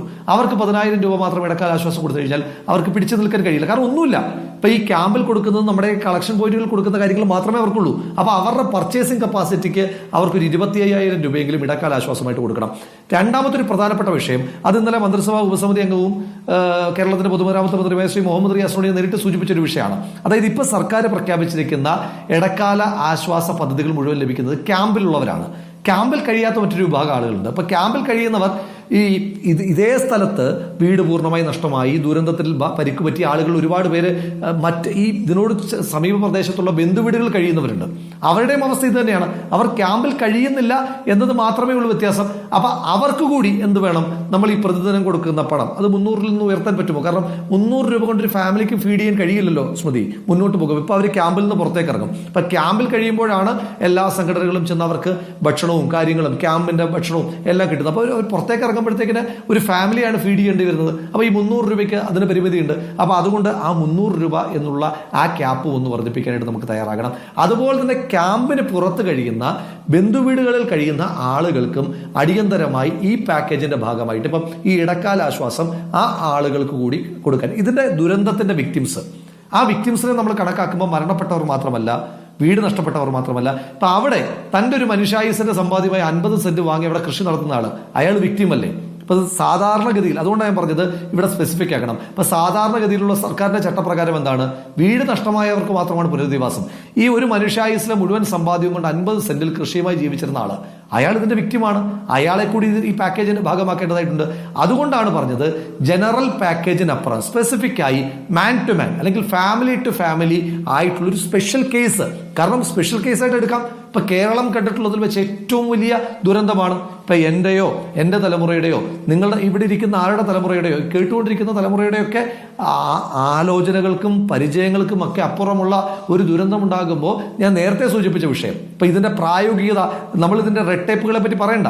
ഇപ്പം കോർപ്പറേറ്റുകൾക്ക് ടാക്സ് സേവ് ചെയ്യുന്നത് റെഡ് ടേപ്പുകൾ ഒഴിവാക്കിയിട്ടല്ലേ? ചുവപ്പ് നാടകളൊന്നും കോർപ്പറേറ്റുകളുടെ ടാക്സ് സേവ് നടത്തുമ്പോൾ ഒരു സർക്കാരുകൾക്ക്, അത് ഞാൻ ഏതെങ്കിലും ഒരു സർക്കാരിനെ കുറ്റപ്പെടുത്തുകയല്ല, ഒരു സർക്കാരുകൾക്കും ആ റെഡ് ടേപ്പ് ഒഴിവാക്കുന്നതിനകത്ത് പ്രശ്നമില്ലല്ലോ. അപ്പൊ ഏറ്റവും ബേസിക് ആയിട്ടുള്ള ഈ മനുഷ്യന്മാർ, ഏറ്റവും നീഡി ആയിട്ടുള്ള ഈ ഈ മനുഷ്യന്മാരുടെ കാര്യത്തിൽ മാത്രം നമ്മൾ റെഡ് സാങ്കേതികത്വം പറയുന്നതിനകത്തൊരു അടിസ്ഥാനമില്ല. അപ്പൊ അതുകൊണ്ട് ഒരുപാട് പേര് ഇപ്പം വയനാടുമായി ബന്ധപ്പെട്ട് ഇപ്പം ധാരാളം ആളുകൾ ഇതിന്റെ സഹായവുമായിട്ട് വരുന്നുണ്ട്. ഇപ്പം എനിക്ക് കേന്ദ്ര സർക്കാരിനോട് കൂടി അഭ്യർത്ഥിക്കാനായിട്ടുള്ളത്, ഇപ്പൊ BJP പ്രതിനിധി വിട്ടിരിക്കുന്നു, ഞാൻ അദ്ദേഹത്തെ BJP പ്രതിനിധി എന്നതിനപ്പുറം ഈ വയനാടുകാരനായിട്ട് തന്നെ കാണാനായിട്ടാണ് ആഗ്രഹിക്കുന്നത്. അപ്പൊ നിങ്ങളുടെയൊക്കെ സമ്മർദ്ദം ഇതിനകത്ത് ഇപ്പൊ കേന്ദ്ര സർക്കാർ പോയി, പ്രധാനമന്ത്രി പോയി വന്നു, എല്ലാവരെയും കണ്ടു, വളരെ പോസിറ്റീവായിട്ട് നമ്മൾ കാണുന്നു. ഇതിനുശേഷം DRF മാത്രം ഉണ്ടായാൽ പോരാ. DRF മാത്രമാണ് എങ്കിൽ നമ്മൾ ഈ പറയുന്ന എക്സസൈസുകളെല്ലാം വേസ്റ്റായി പോകും. ഇവിടെ ഇപ്പം നമ്മൾ ഈ ഉണ്ടായിട്ടുള്ള ഡിസാസ്റ്ററിന്റെ ആഘാതം മനസ്സിലാക്കി ഈ വിഷയത്തിനകത്ത് കൃത്യമായിട്ടുള്ള ഒരു special central financial package, assistance package അത് തന്നെ ഇതിനകത്ത് പ്രഖ്യാപിക്കാൻ വേണ്ടിയിട്ടാണ്. അതിപ്പോൾ 2000 കോടി രൂപ പോലും പരിമിതമാണ് എന്നാണ് നമ്മൾ ഇതിൻ്റെ ഒരു നഷ്ടത്തെ എസ്റ്റിമേറ്റ് ചെയ്യുമ്പോൾ മനസ്സിലാക്കുന്നത്. ആ 2000 കോടിയെ നമുക്ക് അതിജീവിക്കാൻ കഴിയുക സുമനസ്സുകളായിട്ടുള്ള ഒരുപാട് ആളുകൾ. ഇപ്പോൾ കേരളത്തിന്റെ മുഖ്യമന്ത്രിയുടെ ദുരിതാശ്വാസ നിധിയിലേക്ക് പണം എത്തുന്നുണ്ട്. അതുപോലെ തന്നെ എല്ലാ സംഘടനകളും ഈ ഇത്തരത്തിലുള്ള പാക്കേജുകൾ പ്രഖ്യാപിച്ചിട്ടുണ്ട്. അപ്പം കേന്ദ്ര സർക്കാർ തരുന്ന പണം പ്ലസ് സംസ്ഥാന സർക്കാരിന് സമാഹരിക്കാൻ കഴിയുന്ന പണം, അതിനെ രണ്ടിനെയും പ്ലസ് ഈ പല സംഘടനകൾ, ഇപ്പം നിങ്ങളുടെ മാധ്യമ സ്ഥാപനമായാലും ഞങ്ങളുടെ സംഘടനയായാലും, ഇപ്പം ശ്രീ രാഹുൽ ഗാന്ധി 100 വീടുകൾ പ്രഖ്യാപിച്ചു, കർണാടക സർക്കാർ 100 വീട് പ്രഖ്യാപിച്ചു. ഇപ്പൊ ശരിക്ക് സർക്കാർ ഒരു മാസ്റ്റർ പ്ലാൻ ഉണ്ടാക്കിയാൽ സർക്കാരിന് ഒരു വീട് പോലും പുതുതായിട്ട് നിർമ്മിക്കേണ്ടി വരുന്നില്ല. അപ്പൊ വീടുകൾ നിർമ്മിക്കുമ്പോൾ തന്നെ നമ്മൾ ഇതുവരെ ചെയ്ത പോലെ 4 ലക്ഷം രൂപയുടെ വീട് കൊടുത്താൽ പോരാ. ഞാനൊരു ക്രിറ്റിസിസമായിട്ടല്ല പറയുന്നത്, ഞാൻ വളരെ പോസിറ്റീവായിട്ടാണ് പറയുന്നത്. ഇപ്പം പുത്തുമലയിലെ ദുരന്തത്തിൽപ്പെട്ട ആളുകൾ അവർ ചില പരാതികൾ പറയുന്നുണ്ട്. ആ കൺസേൺസ് നമ്മൾ മനസ്സിലാക്കേണ്ടതായിട്ടുണ്ട്. അപ്പൊ പുത്തുമലയിൽ പറയുന്ന 2 പരാതികൾ, ഒന്ന് അവർക്ക് കൊടുത്തിരിക്കുന്ന വീടുകൾക്കുണ്ടായ ചോർച്ച. അതിന്റെ കാരണം എന്ന് പറയുന്നത് നമ്മൾ സാധാരണഗതിയിൽ കൊടുക്കുന്ന ചെറിയ തുകയ്ക്കാണ് അവിടെ വീട് വെച്ച് കൊടുത്തിരിക്കുക. പക്ഷെ ഇവിടെ അതിന്റെ ആവശ്യമില്ല. ഇവിടെ പ്രഖ്യാപിച്ചിരിക്കുന്ന സംഘടനകളോട് പറയുക. ഇപ്പം പ്രതിപക്ഷ നേതാവ് ഇന്നലെ അദ്ദേഹം പ്രഖ്യാപിച്ചു, ശ്രീ രാഹുൽ ഗാന്ധി അടക്കം കൊടുക്കുന്ന വീടുകൾക്ക് ഇപ്പം 4 ലക്ഷം രൂപയാണ് സർക്കാർ പ്രഖ്യാപിച്ചിരിക്കുന്ന വീടുകളുടെ ഒരു എസ്റ്റിമേറ്റ്. നമ്മളത് 8 ലക്ഷം രൂപയായിട്ട് വർദ്ധിപ്പിക്കാൻ പോവുകയാണ്. അതല്ലാതെ സർക്കാരിന് ഇനി നിർദ്ദേശമുണ്ട് ഒരു 10 ലക്ഷം രൂപ. അപ്പൊ ഞങ്ങൾ പ്രഖ്യാപിച്ച വീട്, അപ്പം പ്രതിപക്ഷ നേതാവ് പറഞ്ഞ സ്റ്റാൻഡേർഡിൽ 8 ലക്ഷത്തിന്റെ വീടുകൾ നിർമ്മിക്കാൻ തീരുമാനിക്കുന്നു. ഇപ്പൊ DYFIക്ക് അങ്ങനെ ഒരു തീരുമാനം എടുക്കാം. ഇനി അതല്ല, സർക്കാർ പറയുകയാണ് 8 ലക്ഷവും പോരാ, നമുക്കൊരു 10 ലക്ഷം രൂപയുടെ വീട് എല്ലാവർക്കും നിർമ്മിക്കേണ്ടതായിട്ടുള്ള ഒരു കോമൺ ക്യാപ്പ് ഉണ്ടാക്കുകയോ, ആ ക്യാപ്പിലേക്ക് ഞങ്ങൾ എല്ലാവരും എത്താം, എല്ലാ സംഘടനകളും എത്തും. അപ്പോൾ ചിലപ്പം ഇപ്പം 200 വീട് പ്രഖ്യാപിച്ചിട്ടുള്ള ആളുകളുണ്ടാകും, അവർക്ക് 200 കൊടുക്കാൻ കഴിയില്ല. പക്ഷെ അതിന്റെ ക്വാളിറ്റിയുള്ള വീടുകൾ കൊടുക്കാൻ കഴിയും. നമ്മളിപ്പം ആളുകൾക്ക് താമസിക്കുമ്പോൾ നമ്മൾ പേരിന് ഒരു നെയിം സേക്കിന് വീട് കൊടുത്താൽ പോരാ, അവർക്ക് ഉപയോഗിക്കാൻ പറ്റും. ഉണ്ടാകാത്ത രീതിയിൽ ഓരോ കേസ് ബൈ കേസ് ആയി എടുത്ത് തന്നെ പരിശോധിക്കേണ്ടതുണ്ട്. ഇപ്പോൾ മാതാപിതാക്കളെ നഷ്ടപ്പെട്ട ഒരു കുഞ്ഞിന് കൊടുക്കുന്ന സഹായമല്ല, മാതാപിതാക്കളോടും രക്ഷപ്പെട്ട ഒരു കുട്ടിയടക്കമുള്ള ഒരു കുടുംബത്തിന് നൽകേണ്ടത്. പാടികളിൽ താമസിക്കുന്നവരുണ്ട്, അവിടെ വാടകയ്ക്ക് താമസിച്ചിരുന്നവരുണ്ട്. അപ്പോൾ അങ്ങനെ നഷ്ടം പല രൂപത്തിലാണ്. ഇവർക്കൊക്കെ തന്നെയും സ്വന്തമായി വീടുള്ളവർക്ക് മാത്രം സഹായം എന്ന മട്ടിലല്ല സർക്കാർ കണ്ടിരിക്കുന്നതിനെ മനസ്സിലാക്കുന്നത്. പക്ഷേ ഓരോ കേസും എടുത്ത് കേസ് ബൈ കേസ് എടുത്തുകൊണ്ട് പരിശോധിച്ച് അവർക്ക് വേണ്ട രൂപത്തിലുള്ള സഹായം ആ നിലയ്ക്കാകുമോ സഹായം നൽകുക എന്നാണ് അറിയേണ്ടത്. ഞാൻ വസീഫിലേക്ക് വരാം. ഇടവേളയ്ക്ക് വസീഫിന് ഇപ്പോൾ 4 മിനിറ്റ് കൂടിയേ ഉള്ളൂ. ഒന്ന് ചുരുക്കി പറയണം, ഈ രാഹുൽ പറഞ്ഞ നിർദ്ദേശങ്ങൾ അത് പരിഗണിക്കേണ്ട വിഷയം തന്നെയല്ലേ?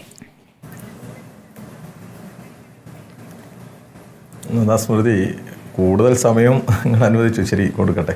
ഇവിടെ ഇപ്പോൾ എനിക്ക് പറയാനുള്ളതേ, നമുക്ക് ഓരോരുത്തർക്കും ഓരോരോ അഭിപ്രായങ്ങൾ ഉണ്ടാകും. കാരണം അത് നമ്മുടെ ഭാവനക്കനുസരിച്ച് അവരുമായിട്ടുള്ള ചർച്ചയ്ക്ക് അടിസ്ഥാനത്തിലൊക്കെ നമുക്ക് പറയാൻ പറ്റും.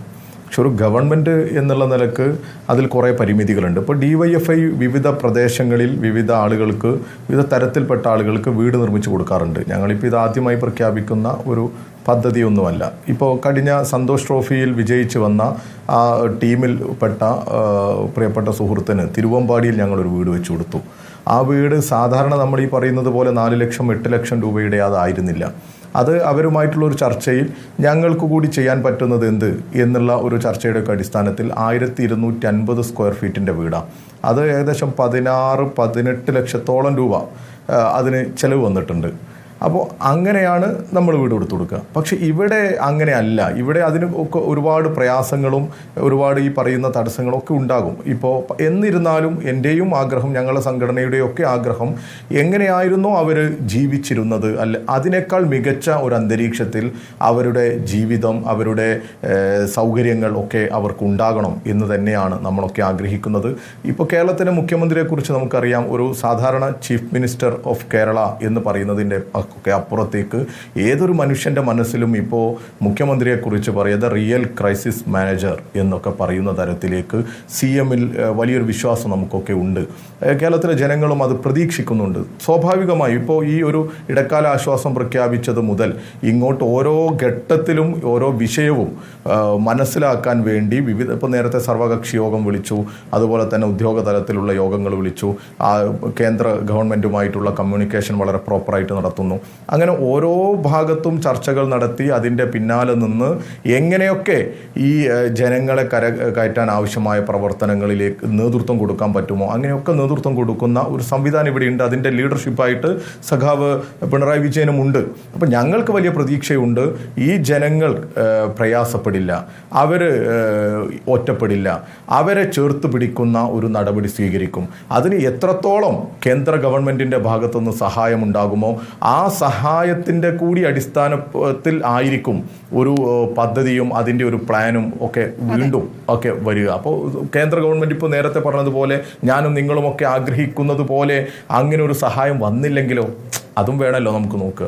ഇപ്പോൾ നമ്മളൊക്കെ സ്വകാര്യ സംഭാഷണത്തിൽ നമ്മുടെയൊക്കെ മുൻകാല അനുഭവങ്ങളൊക്കെ വെച്ച് നമ്മളൊരു പക്ഷേ ചർച്ച ചെയ്യും. പക്ഷേ ഇവിടെ ഞാനത് ചർച്ച ചെയ്യാൻ ഉദ്ദേശിക്കുന്നില്ല. കാരണം ഇന്നത്തെ പ്രധാനമന്ത്രിയുടെ ആ പെർഫോമൻസ്, ഇടപെടലുകൾ, സംസാരം, അതിലൊക്കെ നമ്മൾ വലിയ പ്രതീക്ഷ കൽപ്പിക്കുക. 100% നമ്മൾ ആഗ്രഹിക്കുന്നത് പോലെയുള്ള സഹായം, നമ്മൾ പ്രതീക്ഷിക്കുന്നത് പോലെയുള്ള സഹായം കേന്ദ്രത്തിന്റെ ഭാഗത്തുനിന്ന് ഉണ്ടാകും. കാരണം സമാനതകളില്ലാത്ത ഇപ്പോൾ ജിയോളജിക്കൽ, അതുകൊണ്ട് തന്നെ അതിലൊരു പ്രതീക്ഷയുണ്ട്. അതെ ഒരു അത്യുഗ്രമായ സ്ഫോടനം നടന്നതുപോലെയുള്ള ഒരു ബോംബ് സ്ഫോടനം നടന്നതുപോലെയുള്ള ഒരു അപകടമാണ് ഇവിടെ നടന്നത് എന്ന് ജിയോളജിക്കൽ സർവേ ഓഫ് ഇന്ത്യ ഒക്കെ തുടക്കത്തിൽ തന്നെ പറഞ്ഞ ഒരു സമാനതകളില്ലാത്ത ദുരന്ത മുഖത്ത് നിന്നുകൊണ്ടാണ് ഇന്ന് ഇന്ത്യയുടെ പ്രധാനമന്ത്രി ജനങ്ങളോടും ഒക്കെ മുഖ്യമന്ത്രിയോടും ഒക്കെ ഉറപ്പ് കൊടുക്കുന്നത് പണത്തിന്റെ കുറവ് വരില്ല. ആ പണത്തിന്റെ അളവ് കൂടി അറിഞ്ഞാൽ നമുക്ക് ഈ പുനരധിവാസ പാക്കേജ് ഏറ്റവും മനോഹരമായി ഞാനും നിങ്ങളുമൊക്കെ ആഗ്രഹിക്കുന്നത് പോലെ നടപ്പിലാക്കാൻ സാധിക്കും. അതാണ് നമ്മുടെ പ്രാർത്ഥന. പ്രശാന്ത്, എങ്ങനെ അവസാനിപ്പിക്കാം? പ്രധാനമന്ത്രി കാര്യങ്ങൾക്ക് വേഗം കൂട്ടുക, അതിനനുസരിച്ചാണ് ഇവിടുത്തെ കാര്യങ്ങളുടെ വേഗം കൂടുക. ഒരു സംശയവുമില്ല. നല്ലൊരു പാക്കേജിന് വേണ്ടിയിട്ടുള്ള കർമ്മ പദ്ധതികൾ അത് വിദഗ്ധരുമായും മറ്റുള്ള ഇതുമായി ബന്ധപ്പെട്ടുകൊണ്ടുള്ള ആളുകളുമായൊക്കെ കൂടി ആലോചിച്ചുകൊണ്ട് കൃത്യമായിട്ടുള്ള കണക്കുകൾ എടുത്തുകൊണ്ട് കൃത്യമായിട്ടുള്ള പേപ്പർ വർക്കുകൾ നടത്തിക്കൊണ്ട് കേന്ദ്രത്തെ സമീപിച്ചാൽ വയനാടിനെ കൈപിടിച്ചുയർത്താൻ തന്നെയാണ് പ്രധാനമന്ത്രി വന്നിട്ടുള്ളത്. ഏതൊക്കെ മേഖലയിൽ ഏതൊക്കെ തരത്തിലുള്ള കൈപിടിച്ചുയർത്തലുകളാണ് നമുക്ക് ആവശ്യമെന്നുള്ളത് സംസ്ഥാന സർക്കാർ തന്നെയാണ് അവതരിപ്പിക്കേണ്ടത്. അത് അവതരിപ്പിക്കണമെന്നാണ് പ്രധാനമന്ത്രി പറഞ്ഞിട്ടുള്ളത്. അവതരിപ്പിച്ച് കഴിഞ്ഞതിന് ശേഷം നമുക്ക് കിട്ടിയില്ലെങ്കിലോ എന്നുള്ള വസീഫിൻ്റെ ചോദ്യം ഞാൻ കേട്ടു. അതൊക്കെ ഒരു നമുക്കൊരു 2 ആഴ്ച കഴിഞ്ഞിട്ട് ചർച്ച ചെയ്യാം വേണമെങ്കിൽ. ആ തരത്തിൽ കഴിഞ്ഞ പുത്തുമല ദുരന്തത്തെക്കുറിച്ച് നമുക്ക് വേണമെങ്കിൽ ഒരു മണിക്കൂർ നമുക്ക് സംസാരിക്കാനുണ്ടായാൽ ഈ കാര്യങ്ങളൊക്കെ എങ്ങനെയായിരുന്നു, ഇന്ന് പുത്തുമലക്കാർ എങ്ങനെ ജീവിക്കുന്നു എന്നുള്ളതൊക്കെ വസീഫിന് നമുക്ക് 1 മണിക്കൂർ ഇരുന്ന് ചർച്ച ചെയ്താൽ വസീഫിന് നമുക്ക് മനസ്സിലാക്കി തരാൻ വേണ്ടി സാധിക്കും. വയനാട്ടുകാരനായതുകൊണ്ട് തന്നെ ഞാൻ അതിലേക്ക് പോകുന്നില്ല, രാഷ്ട്രീയത്തിലേക്ക് പോകുന്നില്ല എന്ന് ഞാൻ വീണ്ടും ആവർത്തിക്കുകയാണ്. പ്രധാനമന്ത്രിയുടെ വരവ് സ്തുത്യർഹമായി വയനാട്ടിലെ ജനങ്ങൾ എല്ലാവരും സ്വാഗതം ചെയ്തിരിക്കുകയാണ്. അതിൽ രാഷ്ട്രീയ ഭേദമന്യേ, ജാതി ഭേദമന്യേ, അവിടെ മനുഷ്യൻ എന്നുള്ള ഒരു ഒറ്റ കൺസെപ്റ്റിലാണ് ജനങ്ങൾ അതിനെ നോക്കിക്കണ്ടത്. വലിയ പ്രതീക്ഷയാണ്. ആ പ്രതീക്ഷയ്ക്ക് ഒരു കോട്ടവും തറ്റില്ല എന്നുള്ളതാണ് ഞങ്ങൾക്ക് ആവർത്തിച്ച് പറയാനുള്ളത്. നിങ്ങൾ കൃത്യമായിട്ടുള്ള മെമ്മോറാണ്ടം അവതരിപ്പിച്ചോളൂ. കേന്ദ്രത്തിൽ നിന്നുള്ള കൃത്യമായിട്ടുള്ള സഹായം കേരളത്തിനുണ്ടാകും, വയനാടിനുണ്ടാകും, വയനാട്ടിലെ ജനങ്ങൾ രക്ഷപ്പെടുമെന്നുള്ളതാണ് എനിക്ക് സൂചിപ്പിക്കുന്നത്. ഇതുവരെ കണ്ടതുപോലെ ഐക്യത്തോടു കൂടി തന്നെ ഇനിയുള്ള ദിവസങ്ങളിൽ മുന്നോട്ട് പോകേണ്ടതുണ്ട്. വളരെ നന്ദി വി വസീഫ്, രാഹുൽ മാങ്കൂട്ടത്തിൽ, പ്രശാന്ത് മലവയൽ ചർച്ചയിൽ പങ്കെടുത്തതിന്.